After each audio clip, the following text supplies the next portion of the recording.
జరిగిందంతా తలుచుకుంటూ ప్రేమ వర్షంలో కూర్చొని బాధపడుతూ ఉంటుంది. ఇక ఇంతలోపు నర్మద అటువైపుగా వస్తూ ప్రేమను చూసి కంగారు పడుతూ, ప్రేమ, వర్షంలో ఎందుకు తడుస్తున్నావు లే అని చెప్పేసి, ఇలా వర్షంలో ఎందుకు తడుస్తున్నావు లోపలికి రా అని చెప్పేసి అంటుంది. కానీ ప్రేమ మాత్రం నర్మద మీద కోపంతో అక్కడి నుండి లేచి పక్కకి వెళ్తుంది. ప్రేమ చాలా కోపంగా ఉందని నర్మద ప్రేమకి నచ్చ చెప్పాలని, అది కాదు ప్రేమ అని చెప్పేసి అంటుంది.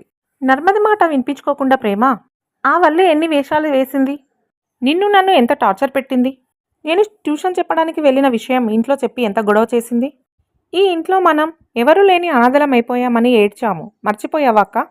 నువ్విలా వల్లి విషయంలో చేయడం నాకు నచ్చలేదు. నువ్వు చేయడం కాదు, అసలు నువ్వే నాకు నచ్చడం లేదు అని చెప్పేసి ప్రేమ అనడంతో నర్మద ఒక్కసారిగా షాక్ అవుతుంది.